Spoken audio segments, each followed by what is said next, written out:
Welcome on in to Off Edge, the podcast, with me, your host, Cam Jordan. I'm sitting here with the man who needs no introduction, somebody who's been a Pro Bowler, an All-Pro, somebody who spent their entire 14-year career with the Colts, the NFL's all-time leader in forced fumbles. I mean, he's a man who punches the ball out, who finds the ball. It's a knack sometimes.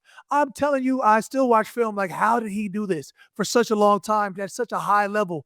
We talk about a member of the Colts Ring of Honor and a Black College Football Hall of Fame representing Alabama A&M, which I thought he was more country than he is, because apparently he's from, like, that Atlanta side, which I'm not going to hold it against him, but we talk about none other than Robert Mathis, a.k.a. the Miss Go-Getter, 123 sacks. So Robert, I appreciate you. I mean, when we talk about just formidable defensive end, somebody who I used to watch film on, but like, bro, you got a nonstop motor. It was Dwight Freeney. But what they don't understand is how hard it is to get that ball out. And you are the NFL all time with what, like I said, 53 or 54 of the punch outs. Like, sack, yeah, I'm getting that. Oh yeah, it was something. Tell me how. First off, Zone 6, East Atlanta, to be exact. Let's get that correct. Yeah. But no, appreciate you having me, man. And it's just a pleasure to speak. A sack pass rushers. Speaking among sack pass rushers. So, just those are the things that we practice every single day. Because if you know, as a sack man, you have to sharpen your tools every day. If you don't do it, the tools will get dull, and you just have to do it every day. So these are things that my pass rush D-line coach, John Tierling, he demanded that we do something pass rush related every single day, and it carried over. Yeah. Look, I tell you, skills. We had a saying it from minority line. Skills. If you don't use them, you lose them. Come on. So you got to be able to work those skills every day. Hey, and I bring my hands to work every day. I'm trying to choke a tight end out. Like, which one of y'all gonna get this part? That's it, man. But I'll say you was finding knack for that ball, man. That's different. I mean, I feel like I've had emphasis on, like, oh, let's punch the ball out. Let's get the hand on the ball. Like, whatever it is, I've had quarterback in hand on ball, ripping out, and for some reason they want to double clutch with me. I see guys like you. I see Vaughn hit him with like a little 3-finger tap and the ball will be out. Some guys just have a knack for finding the ball.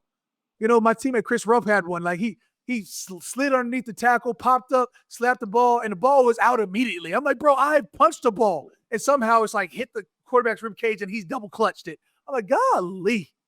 So for you, like, it's one thing to have a vision and focus on it, man. For you to get over 50 of the things knocked out, that's legendary. Well, the background story. I grew up watching Derek Thomas, and he actually he called it a tomahawk chop. So what I do whenever I'm able to get to the quarterback, which is not easy, by the way, for the people out there, you do the same thing. You secure the tackle and you tomahawk with the opposite hand, and it just so happened that the football will come out if you get pushed past the quarterback. Just chicken when you throw your hand out there, knock the ball out, and as long as you work those things every day, it'll work out to your favor. But you have to do it every single day. It gets boring, but hey, you have to do it. Hey, things don't get boring when you're obsessive about your craft. That's it. There's nothing boring about repetitive motions. That means when you get tired and it's fourth quarter and the game's on the line and you've played 60 snaps, you play 65 snaps, and you've been fighting double teams, chips, this fat person called an offensive lineman. Yeah. Like, this is what you rely on. Those repetitive motions become skills. And that's a skill set right there. So somebody we may never see again. I mean, over 50 forced fumbles? Well, I teach my guys to be a technician about your technique. And that's doing the little things right over and over and over. That's why you can say it gets boring. But to us, pass rush guys, it's never boring, because you get to the quarterback, get them down, do your sack dance, and it's mandatory to have a sack dance. Mandatory. And just keep it going on to the next one. Absolutely. And I mean, the fact that I've got you here, a man who's had over 100 sacks, we say 123. I now know what it feels like. I finally done matched you. I feel great about it. I'm like, man, 123 sacks. I don't think I've ever in my wildest dreams thought I'd be here. In my mind, when I first got to the league, I wanted like 40 or 50 sacks. We had the privilege of being in a couple Pro Bowls together, and I was like, I was watching you, and I was watching Robert Quinn, going off for the high teens and the sacks, and I was like, man, I was like, I gotta get there. I got 10, I got 12. And then I finally got like that 15 and a half. I was like, man, it's a threshold up here. You know, what does it mean for you, like, to be on the 100+ sack list? You don't sneeze at it, man, because you understand how tough it is to get to the quarterback. They're gonna scheme against you. Once you become a guy that's on the radar, they're gonna make sure you don't get to their franchise. Why? Because the franchise pass rusher is the only guy that can neutralize 3 other franchise players on one play at any particular time. If you can beat the offensive lineman, sack the quarterback, and prevent the quarterback from throwing it to his pass catcher, you neutralize 3 guys on one play. And if you're a guy that they respect enough to assign 2 or 3 guys unto you, that lets you know how tough it is to get to the quarterback. And we're not going to speak about the Michael Strahan, Brett Favre-esque type of. Hey, but You work hard for those. you work hard. Hey, Respect, hey, respect. no matter how they come, as long as they come through, it Oh, counts. you good, I man. don't You care. good, bro. Hey, what the way they say, a sack is a sack is a sack. So, hey, absolutely. Man, absolutely. I hope I get a couple. Oh, he fell down. I take that every time. Touch, Every run time. out of bounds. Hey, whatever the case, and No doubt. whatever, man. I take it. But yeah, that's Hey, at the end of the season, they don't ask how you got there. They say, did you get there? did you get The there? answer is That's yes. it. That's it, my brother. I pray you get I mean, 15, 20 more of those, man. I appreciate it. I say now that we tied, man. Look, now I got to start hunting your teammates and Like, whatnot. go get it. Like, Let's I was like, go. all right, Let go.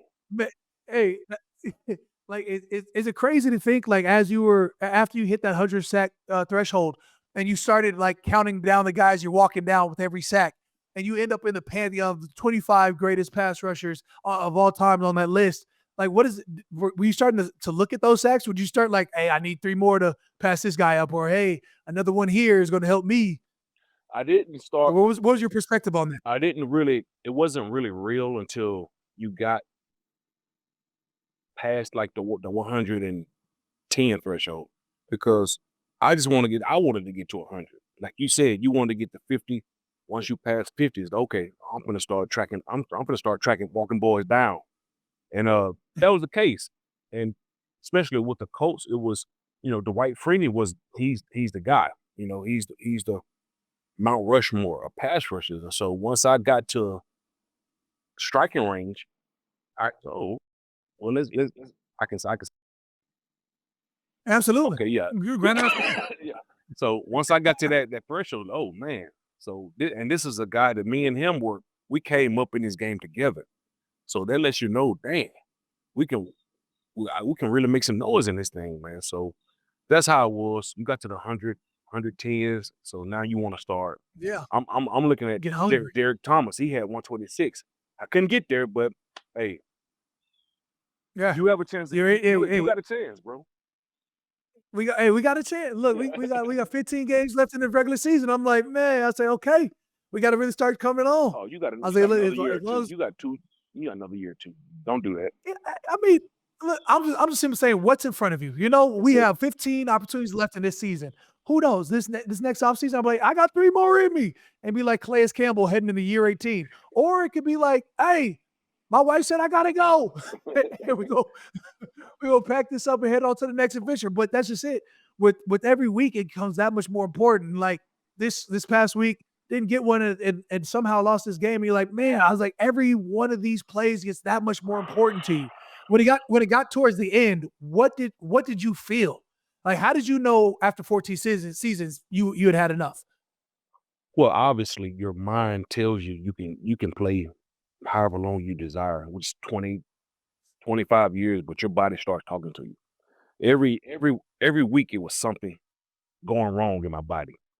So year 14, I mean, it started out, it was a toe, it was my knee, then it was the other knee, and a hip, a stinger, 3 stingers in a row. So my body started talking to me, so I had to listen to it. Your body will let you know. It's Look, gonna let you there, know. there was like right around like year 7, year 8. I remember I used to like wake up like, bro, I am not kicking back. Like used to be good by Tuesday.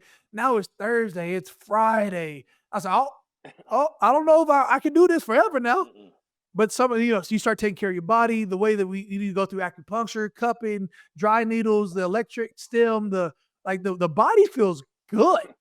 Hey, Like some weeks, like this week, it's Tuesday. Usually, I feel like I'm hit by a train by Tuesday. That delayed onset muscle soreness is real. Doms, I feel like you'd have been in a whole fight with Terrence Crawford out there, like Canelo, getting them body shots, going to work. And here we are. I'm like, hey, exactly. But I'm like, yo, this Tuesday, I'm like, hey, we gonna run a mile.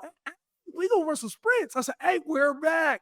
Eating right, getting your body right, getting always prepared. Like that does a huge thing for you. You know, contrast. If you believe in it, I believe in hot tub. I'm a big. Are you a cold tub guy? I became a cold tub guy, like midway through my career. Okay. Yeah, things that I don't do. I do not partake in the cold. But she was out in Indianapolis where it snows. Yeah. Well, I'm here for heat and the heat alone. the thing about that is, once you got to that threshold, you know what your body needs. Yeah. I watched Reggie Wayne. He kind of taught me how to take care of my body. The way he was a cold tub guy, and I was like, man, Mm. f that. I'm not getting in the cold tub, but I saw that it helped. It sped up recovery and reduced inflammation. So you know what you need. And at this point, like you say, you Absolutely. what this year 15 for you, 16? Yeah. Yeah, man. You know 15. Yeah, 15. you know exactly what you need. So I'm not gonna I'm not gonna go out and play basketball, pick up basketball. I'm not gonna do none of that stuff. Everything is football related. And Right. just keep it in focus, man. Yeah. Hey, reps is low. Like reps is low with the family. Yeah. Like I got 4 kids. They're Hey, like, Dad, come play basketball. Come to mm-mm, week 1. Oh yeah, I'm in there. mm-mm. Week 2, hey, we got to temper down Yeah. now. Week 3, hey man, I can play. I'm quarterback. If you want to go run routes, cool. Oh, you need an outlet, I can pass to you. Say, look at Yeah, here. we're not playing games now. Yeah, we got to tamper down. Say, I got to save my best for this next 15 that's weeks. it. Look at here. Look at here. You go run. You go do all that. I got you. Absolutely. And I'm gonna be right there. Run me my slant, son. Yeah, yeah. Run me that post. Go. Yeah. No, I'm not covering you. No, I'm not. Nope. That's over. Yeah. But when I think about how you're able to become the strip sack king, as with the of all time NFL leader with 47 career strip sacks, crazy. What so another what like 5 or 6 just forced punch outs? It's crazy. You know, how is it that you sort of go under acknowledged for this feat? Like I feel like in terms of first ballot Hall of Famers, once you hit that 115 and above, 120 for sure, like I'd say first ballot. And here we are standing like, hey, like you're still waiting on your time. How is it that you're sort of, not being talked about as a dominant pass rusher in the pantheon that of pass rushers? Well, I think the bulk of my career I was playing with Dwight. Dwight is that he was that guy for the Indianapolis Colts. But hey, I earned my seat at the table as well. But you know how that goes. You have to get the votes that you're not in control of getting. So it is what it is, man. Right. Hey, also you say like whatever that is, but you were undersized for sure. Like I remember, like it was you, but you're sitting there at what 2? You played at 245, 30, 250, 30, 35. 235. But what the fries of that safety is bigger than Yes, yeah, 235. 6 feet, 235. So hey, we're gonna put in media uh uh the media book. It was 6'7". 6'2", 245. Those are 6 feet, Right. 235. My gosh, Mhm. like that's the astronomical like advantage that you have is just in terms of leverage, sure. But the fact that you were doing this at 235, sub 250, eh, I don't know if like I've dropped under 270 once in my career at a preseason last year. I was like, oh, I'm too light. I said, nope, too light. I was like, I don't like how I'm lacking power. And I got back up to 275. And I was like, and 275 is the lightest I've ever played at Mm. this last 2 years. I'm getting to 275, and I'm like, I'm quick, I'm fast, I'm agile, I'm mobile, I'm hostile. Bro, I know. 235, Bro, I saw I wouldn't have a clue. a year ago. I looked down at the scale and I saw 260, and I was disgusted at myself. My belly, hey man, I don't know what 270 is. I can't even fathom that. But yeah, it's just body types, man. You're a power guy, so that's what you do. Right. I Yeah, couldn't do that. you gotta know what you're good at. That's it. That's it. I don't know, brother. Like we just seen that long arm happen now. It was transition. We seen the long arm. I'm sick and tired of you fast guys talking about. Well, the power, that's your lane. Hey, we got to. You, Von Miller, y'all elite steps equal shifted feet, and shifted feet equals not center gravity for an offensive lineman. And we know where their hand placement can go. I promise you, it was weight transition. We got 300 pounds going one way. You just keep it going that way. So I'm not gonna try to do a chop, swim, slap that you do, man. I'm not. That's not me. I'm gonna chop them arms down because I really want to get their feet moving too. I feel like I'm Mr. Push by himself. Like if I get you to a spot and I can push you by, oh, I need that. I need that. I'm trying to race. I'm gonna try to race to my spot sometimes. I'm like, oh, that's where I want to go. We gotta push by. Thank you, Stu. You wonderful man, you for this beautiful pleasant. But man, when I just think about what you've been able to do, I mean, in your era, like low key undersized, you Elvis Dumerville, we look at the pantheon, the guys like that. It made you unique, especially you coming from an HBCU. Like how did young Robert get to Alabama? Hey, the choice was very easy for me because I only had one. They offered me a scholarship, and it just so happened to be the last scholarship of that particular year because the guy that they actually wanted turned them down on National Signing Day. And so they offered me the opportunity. And I only had one, so I took it. Say less. Yeah, that's it. Hey, mama, I gotta go. Shout out to the Hill, Alabama A&M, Huntsville, Las Vegas, Alabama. Las Vegas is crazy. No doubt. I mean, so then you go ahead and you go to Indianapolis Colts. That first year, did you have like a welcome to NFL type moment? Oh man, yes. Yes. Short answer, yes. Long answer. Wait, so if you played at 235, what did you come into the league at? 220. Hey, it was so funny. The story, man, it's so funny. Because I come in, I had to do the core four, special teams, kickoff return, punt return. And my first rep in the game was preseason. I got handled. I got ran over, and the guy made the tackle. But during the season, it's so funny. I think we were playing the Jets, and we was on kickoff return. So we got into a mix-up, skirmish or whatever, and a cornerback came in, and he was talking. He like, man, get your old 225-pound defensive end, face X. Hey, but this stopped me from whoever I was engaged with. I just started laughing, man. It's like, bro. So we doing this in the middle of a rep. Hey, facts. Hey, when you're in the trenches, boys like, man, you feel a little light today. Have you had some tacos? Maybe you should go get another steak. And you over here like, man, I'd eat everything I could. This is me. I had plenty of light days in my career, sir. Man, hey, I was like, we got a defensive end on the Saints, Chris Rumpf. My dog weighed in at like 230 something one day, and I said 238. I said, big fella, go play safety, big fella. Like you ain't. And then he's like, bro. He's like, when I eat all I can, that's 240. Tell him come see me. I got him. No doubt. Hey, he give his all now. Hey, shameless plug. Let's go. I got him. Hey, facts. I mean, but so you were over there at Indianapolis Colts. You get your welcome moment. You bulk up. You say you played at 235. So we gained pounds there. 240 on a heavy year. I actually got to 251 in the middle of the season, and I was like, oh no, I felt my stomach bouncing. So I can't do this. I can't do this. That's crazy. You got to know who you are. Know who you are. So you solid. You shredded every muscle. Muscles speak for themselves. you figure out your way. But you say you enter, Indianapolis Colts. You had the OGs with you. What did you take from, Dwight Freeney? What did you take from Reg? What did you take from Tony Dungy?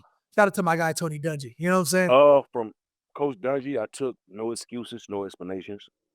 From Peyton, I took how to be a student of the game. From Reggie Wayne, I took how to just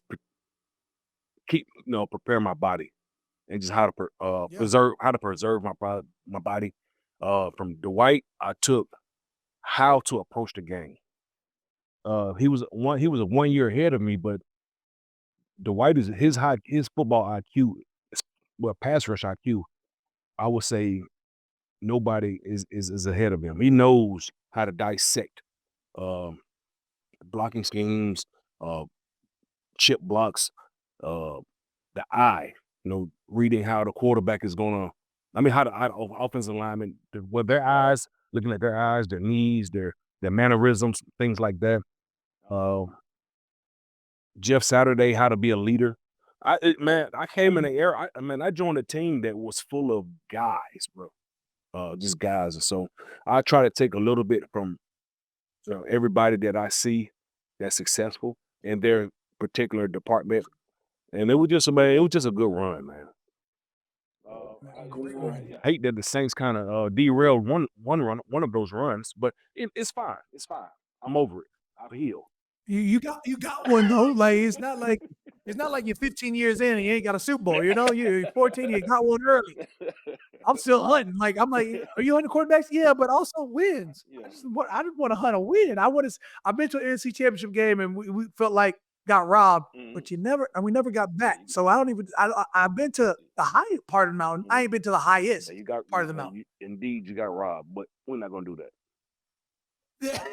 That's gonna bring them dark days out of me, just like we were talking about. But so you said Dwight's a year ahead of you. I didn't realize that. I thought he was about 3 years ahead of you. Either way, like when you guys played together, it was poetry in motion. But when did y'all know y'all could be a dominant duo? Your second year you started taking off with double digits. Dwight, of course, double digits. So y'all had bookends. Hey, Dwight was rolling early on. I walked in the door. Dwight was already rolling. So my rookie year, I had 3.5 sacks, and that's because, and this is what I tell my guys that I train. That's because I relied on what I did in college, like the talent that I had. But this is the NFL. They're going to adjust by the next series. So to where year 2, I had 10.5. And that was because I trusted the process. If it works in practice against a guy, Ryan Dean, he was the offensive tackle that me and him went against each other for almost 10 years. If it works against him in practice, it's going to work against a guy that doesn't know you in a game. So I had to trust the move. Get a plan, work a plan, perform the plan. So that was the thing. So now by year 3, I had 11.5, and Dwight was like 16. And we was like, it was up. Right. It was up. It was up. And so we're like, hey man. But we stole sacks from each other. That was the unique part of our relationship, that we was each other's best cheerleader. Like he get to the quarterback, like, yes, sir. So now all the attention goes over there. My turn. Yeah. My turn. I love it. That's it. Like those years you get like, oh snaps, he got a 2-piece game. He went crazy, he had 3-piece. Oh yeah? It was still third quarter, bro. Don't mind taking this part. And it takes a pass rusher to understand a pass rusher. So if there was no jealousy, it's just like, hey, Dwight, get going. You're the alpha guy. Please go. So now the center's gonna slide that way. The running back is gonna be over there. So I gotta open the edge. All I gotta do is win my one-on-one. That's it. Oh, I dream of those one-on-ones, and now because he going crazy, I'm about to go shoot. Let's go. Yeah, absolutely. That's it. Hey, love that, man. I've had a couple pass rushers over the years. When they go double digits, I'm not too far behind, or I'm just slightly ahead. Because either way, I try to tell guys, it goes full circle. Those ones you miss, you like, dang, that could have been mine, but he got it. Hey, eventually, he gonna fall off one, and you gonna be like, hey, brother, let me get that. Yeah, wham bam, thank you, ma'am. Hey, look, that's what we did. It's like it's ours. It's gonna stay in my garage. You know what I'm saying? Come on. It's gonna stay right in my crib. That's it. But oh man, yeah, I mean, you talk about you at 123, Dwight Freeney at 125 and a half in the same era. That's just disgusting work when you know you got Hall of Famers on the team. You look over, you like little Spider-Man meme, like you a Hall of Famer, you a Hall of Famer. Y'all had them guns, baby. Let's just talk about the culture in general. Like after a loss, what did that locker room feel like versus after a win? You know? Man, it was devastating because a loss is not expected. It was not expected, and you have Coach Dungy who doesn't yell, and that's worse than having somebody that yells at you. He was like, "We didn't get it done," and at one time he said the word, and it was like, "Oh." Oh, he meant that. Soft. It was just like, "Oh, You're man." So that really stung. With obviously with wins, we expect it because we put the work in and everybody's professional. But with the losses, man, they really hit hard because you just don't go into a game thinking we can lose it. And so when you lose a game, you just have to recover, bounce back, and just right the wrongs and just move forward.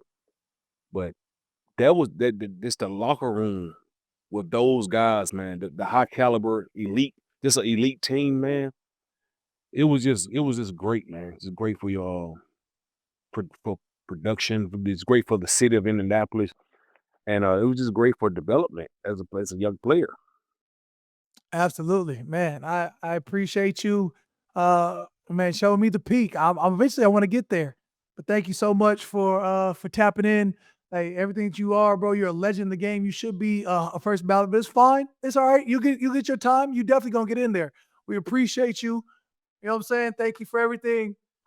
We're gonna let you slide out of here for everything, man. Hey, Rob, you're an amazing person. You know, the Pro Bowls, the accolades, the forced fumbles, the Super Bowl that you winner that you champion that you are. You will be a Hall of Famer soon. I'm gonna say soon. Man, I'm just so excited to have a guy like him come onto the pod because I mean, it's Rob. Come on. Like there's not too many guys who can do it to the highest level, do it for as long as he did it, 14 years in the league. Again, all those sacks. God bless. Thank you for everything. I want to thank the fans, the listeners, everybody. Please, wherever you get your podcast, tell a friend to check out the iHeartRadio app, Apple Podcasts, all the podcast platforms. Thank you. Check out the NFL's YouTube page. We here, we strong, we off the edge with me, your host, Cam Jordan.